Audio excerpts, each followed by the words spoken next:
Welcome to the Dean Bleckman Show, live from Long Island. Free-flowing talk with a charismatic, down-to-earth host. Join Dean as he interviews and chats freely with his guests, ranging from superstar athletes to politicians, industry titans, and everyday folk with fascinating life stories. Dean educates, entertains, and most of all, touches people's lives. You're listening to the Dean Bleckman Show, live from Long Island. Hello, everyone, and welcome to the Dean Bleckman Show. Here in the Setauket studio is Senior Correspondent Scott Morrell. How are you, Scott? Great. How you doing, Dean? I'm doing pretty good. Boy, February 8th, a mild day today.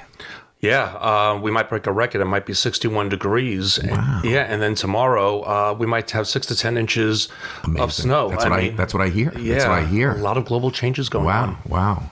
Unbelievable. So let's go across to the United Kingdom and our great senior correspondent, Ria Bowe. Ria, good morning. Hi, guys. Hi, lovely listeners. Thanks for joining us. This is Ria from the UK.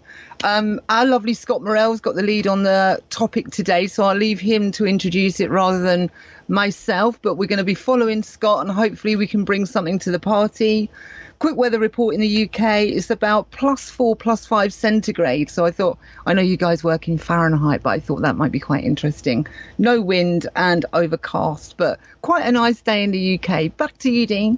Thank you very much, Ria. And Scott, go right ahead. Let's move forward with our subject topic today. Sure. The subject topic today is how does fashion affect our lives? And I thought it was something very interesting to delve into because there's a lot of subsets to fashion. And we could be talking about vanity. We could be talking about belligerency. We could be talking about freedom of speech. So I thought it was a little bit of a twist of what we've been doing lately. I would say that fashion is just one part of what defines a culture. Each area of the world has a different style of dress, and it often portrays the customs of values of the religion, culture, or country in question. Fashion also contributes to a person's confidence and self-esteem on a daily basis. As a way to express personality and style, fashion plays a role in the lives of most people since it helps them fit in or stand out from a crowd. Fashion also affects people through the media. Media influences choices and feelings towards certain fashion trends, which in turn encourages purchasing certain items in specific styles. I would also add some fashion styles are considered fads, as we know, because they are only popular for a season and are never worn again.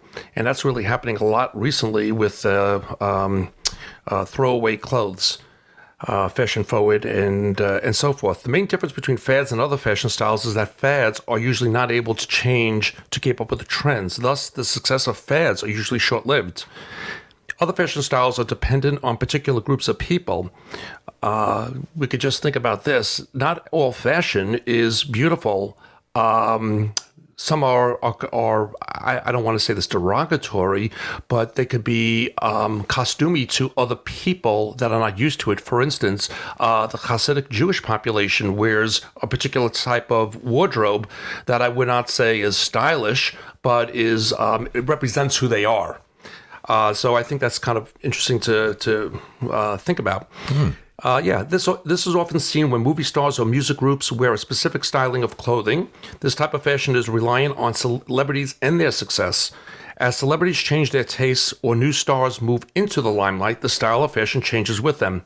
Fashion may also change with the world's events. For example, Dean and Ria, during World War II, people were only allowed certain amounts of fabric with which to make clothes. As a result, fashion had to change in order to fit the limited resources of the time. So there's a whole story on fashion, how it started, who was the originator, how time and genre affected, and how the economies also affect fashion. So that's how I'd like to start. Ria, I'm going to start with you. What would you like to add? And then I could get into more details of the matter. Blimey, that's a tough one after that one, I've got to say. I'm glad he went to you first, Ria, before me. Only because I love her. I could hear you thinking that, Dean. Cool, blimey, there's a lot in there to pick apart, isn't there? No, you don't have to go into that. You could go into whatever you like to talk about fashion. Well, let's take a look at what you just said about fashion. I mean, fashion is largely it's subjective, isn't it, as well? You know, you've got these designers going on the catwalks, and we see a lot of stuff on the catwalks, and you think, would you wear that? I don't think so. You know, maybe if you was on a crazy night out or you want to wear a huge hat or something, I guess if you're living that lifestyle, you may get away with certain things that you're just not going to do on the street. It's not the way it works. So I think that's quite interesting. And I think there's two key points of fashion that I would pick up on. One, it would say something about someone if they are an absolute follower of fashion and they need the latest thing. I think that's just one thing about a person. And then you've got someone who just picks the odd bits and bobs out that takes their eye because they like it.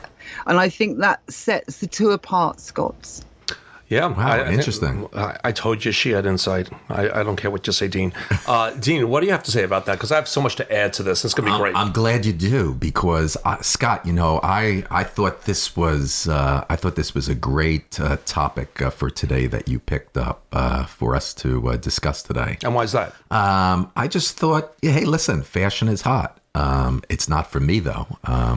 You know, as far I can as see the way you dress. As far as myself, and Rhea told me a long time ago when I first met Rhea Bowe and we were launching the show, she says, Dean, it's so important, chemistry and be real and full transparency. So here you're picking a subject, a topic that I'm going to tell it like it is. I think it's a great subject and a topic you picked for today. Yep. But when it comes to fashion for Dean Bleckman, it's absolutely just not important to me personally. I don't like to shop at all. I could care less about what I am wearing. My wife, Sharon, for 35 years buys all my clothes and shoes. I mean, for me, that's the way it's been. I mean, for my wife though, it is important. She enjoys shopping, wearing the newest, trends, styles, shopping online for clothes or going to the stores. But I find for most people who care about how they look, fashion is extremely important. Today's society is all about looks. I mean, you have Instagram, you got Facebook. You know, it's about wearing that outfit for a picture. It's got to be a statement. People are always commenting about, you know, you got a great dress. Where did you buy that top or those shoes? I mean, it just goes on and on. I got to make one other comment. I've got a daughter-in-law, Alexa Rose Bleckman. Beautiful name. I reached out to her telling her we're having this type of topic show yesterday, and she's extremely beautiful and extremely fashionable. I mean, you've got to look at her on Facebook, Instagram, but she said something. What did she add? Yeah, this is my daughter. And how beautiful old is she? Daughter. And how old? I think Alexa's around 27 years old. Oh, I'm thinking of a kid. I'm sorry, Scott. I'm telling you. I know. You I look have at, a 14 and 12. You look at her Instagram. Right. And you look at her Facebook. I know she is beautiful, gorgeous, and very fashionable. Spectacular. I felt I had to reach out to her. Okay. But she said to me that fashion is extremely important in our lives, that fashion helps different cultures and religions set themselves apart Well, we talked from about the one Hasidic another. Jew. Yeah. Right. That it's a way for people to express their lifestyle, personality, and creativity. Feeling good or feeling comfortable in what you're wearing helps build a lot of confidence. That's what my daughter-in-law had to say. So back over to you, Scott. Yeah. Here's some interesting facts. I'm not sure if you or Rhea are aware of this, but fashion plays a profound role in human culture, has created a giant. Do you realize that the fashion industry is conservatively estimated to be worth over, this is US dollars, get ready for this, 1.3 trillion. And that is more than double pharmaceuticals. Can you believe that? Unbelievable. Yeah. That's remarkable. Yeah. And the way I like to think about it is one is an expression of a human need to protect oneself from the elements. Another is an expression of how one wishes to be perceived in terms of non-sexual sense. They may want to be seen as a knight, a worker, an angry person, a carefree person, a serious person, and so on. Within this, there's also the consideration of status. A fisherman, for example, there's a little bit of custom involved in all of this. We're decorating ourselves, basically. A third dynamic of fashion is sexual perception. You aware of that, Gene? Wow, I didn't know that. Yeah. I didn't know that. And Rhea, a person may want to be perceived as available or unavailable. They may wish to be perceived as mysteriously sexual, a strong man, and so on. Your sexuality always comes through in how you dress. These three things synthesized together: shelter, status, and expression. So since we talked about sexuality, I have to transfer this to our lovely sexual or sensual, both. Rhea, both. The segment and the transition was just perfect for you, Rhea. Oh, you've got it down, Scott, as I'm listening, I've got to say. Okay, no, I'm hearing what you're saying, sweetie.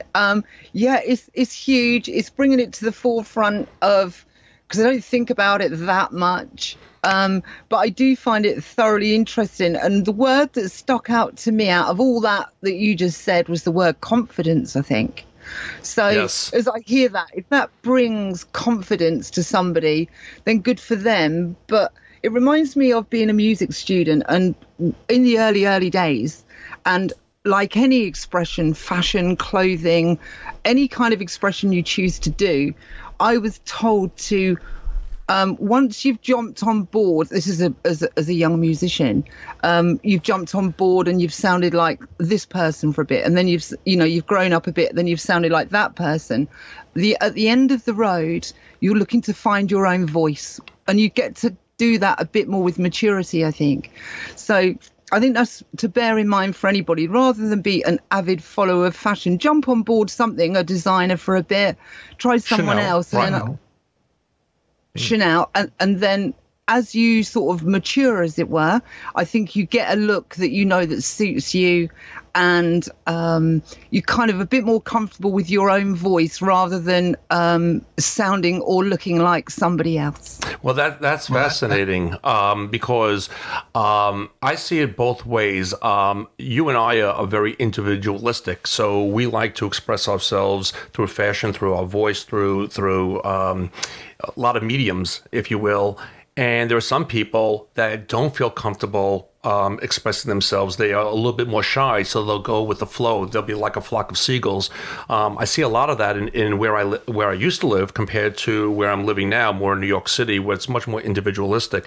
But there are a lot of other things that I'm thinking about with fashion. One of the things, if you notice, and I don't know if they do this in the UK, Dean, I think you probably will get a kick out of this.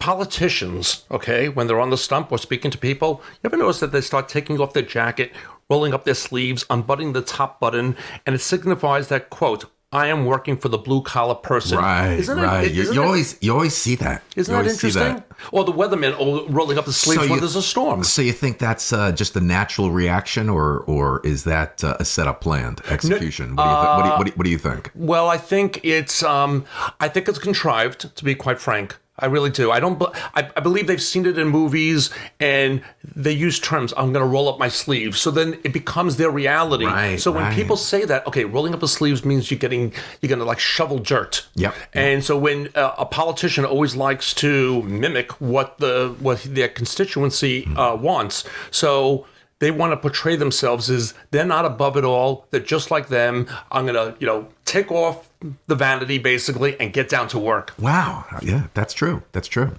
Also, fashion dabbles into the underworld culture a lot. There's an underworld society, and then you could see that played out with fashion. It's kind of interesting when we start talking about brands. People love brands, don't they? Sometimes you could have two kinds of jeans. One has no brand, the other has a brand. One's going to cost, triple the price. And basically, brand is basically shorthand. It's shorthand if you think about it. Right. And that has played such a big part in, especially the American culture and consumerism and vanity.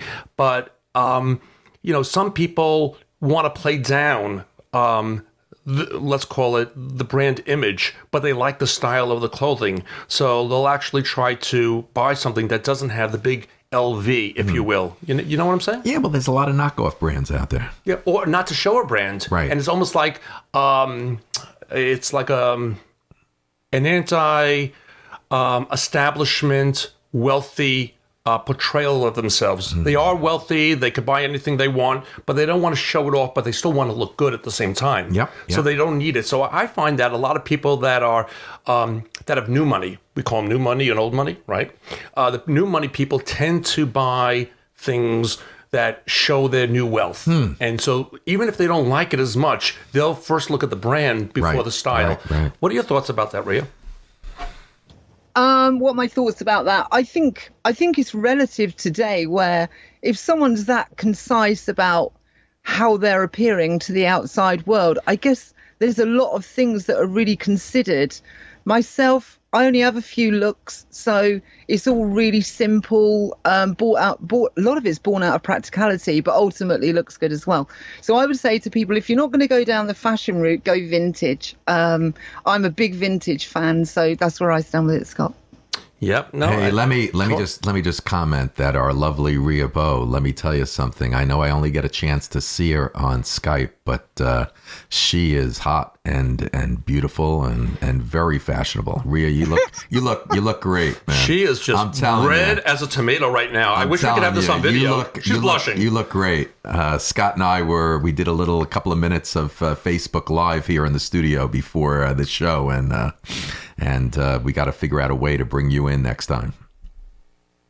Well, aren't you kind? My goodness. Yeah, I take checks, PayPal, all sorts of things. So very kind. I think you're very fashionable. So back over to Scott. You know, it's interesting. You get paid by checks and PayPal, and I get paid by a banana muffin and a blueberry muffin when I walk in. So I'm going to have to renegotiate with Dean on this later on. But anyway, let's just talk about a little bit of the history. You know when really fashion it really started in the 1850s and 1860s, but fashion really came into its own in the 1920s. And the 1920s represented a time of tremendous social change, which was reflected in fashion as well. For women, remember this? The short bobs, because fashionable as did shorter skirts, such as pinafores, that would never have been allowed in previous decades. There was a certain androgynous look to women's fashion that borrowed from men's clothing liberally. Forward-thinking designers like Coco Chanel and Jean Patou made sportswear fashionable as well as functional. So you could just, you remember the 20s, it was like the roaring 20s. It was such a break from the 1910s to the 1920s. Yep. Culture changed. We were drinking, and then we had prohibition and all those things. And it was very, very flamboyant. And you could just see how fashion married that. I don't know if it was the same flamboyancy. I know you weren't around, Rhea. But do you think it was the same flamboyancy in the 1920s in the UK as you might be well aware through movies and just a study of culture in the United States? What do I think about that? Let me think. When I think of flamboyant fashion, I think it's, as dull as it sounds, economy based. If people are having a good time, life is good, they don't feel squeezed. I think you see a more flamboyant outlook within what people wear. I mean, it's a known fact that during a depression, women buy long skirts, and during the good times, they buy short skirts. I mean, they've known that for years. So I would say I would go with the 40s, actually, Scott.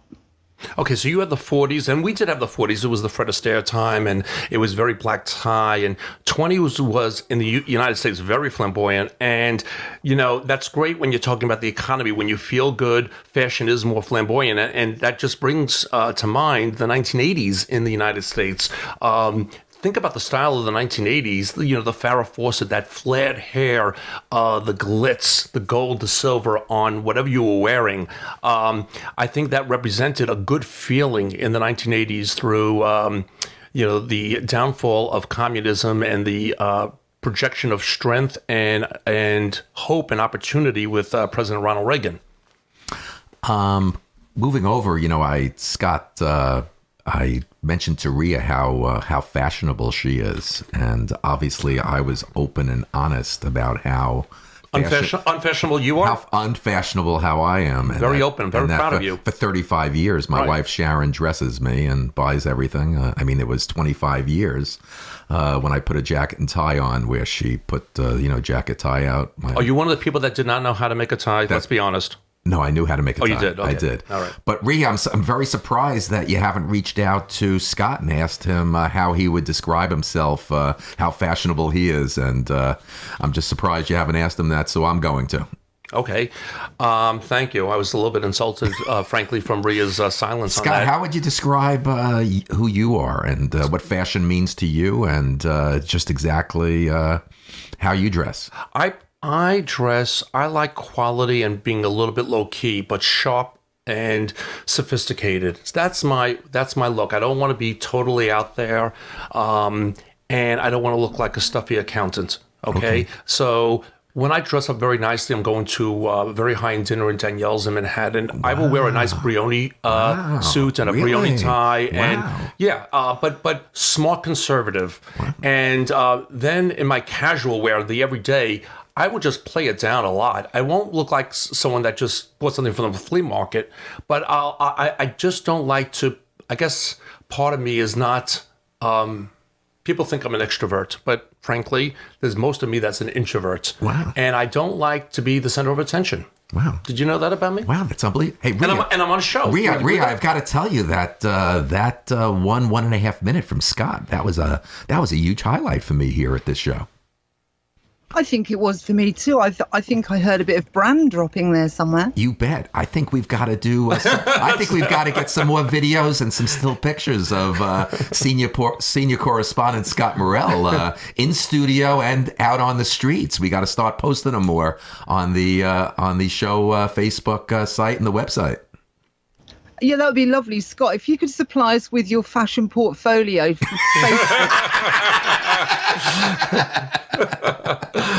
Okay, back on. Yeah, I think I'm pretty much done with this segment of the show. But there's another thing I found, because I don't know where it's going to go. But like 8 or 9 years ago, Gaultier did a beautiful show that was inspired by the African diaspora. He drew inspiration from African immigrants that he saw in Paris, but also picked up ideas from the women he saw walking around in Harlem, the Black Church, Caribbean, and more. All these things got churned around in his head and came out in a really beautiful, noble way.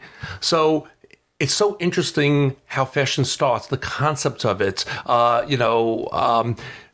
Is it by an individual? Is it by a moment of time? And a lot of people feel that they just don't have style and they can't be fashionable, just like you, right. Dean. We all agree you don't have style.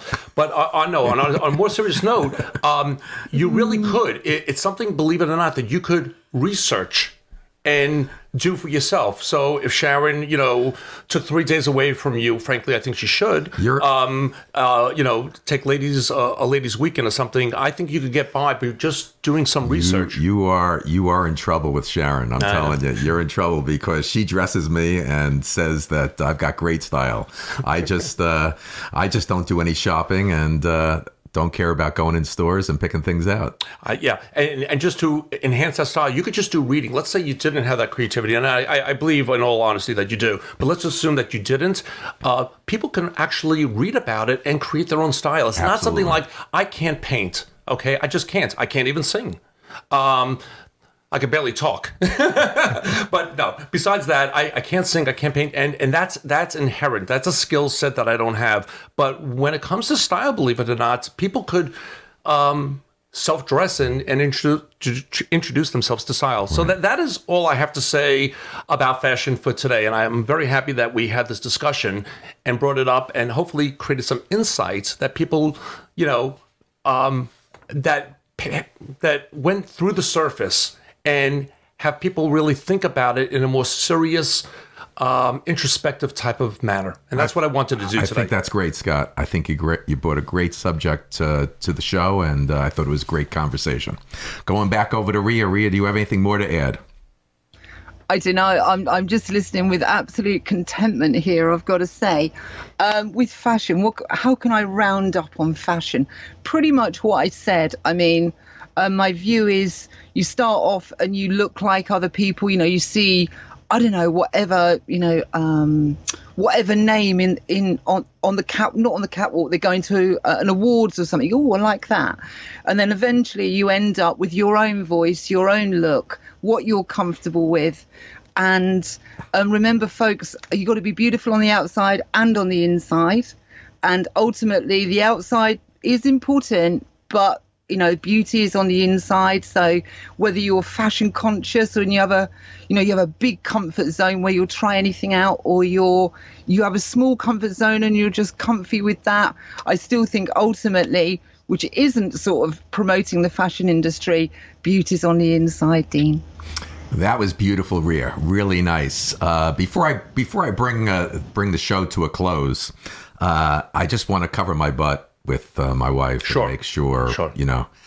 It is a fashion related comment that I'm going to make closing, and also related to online shopping.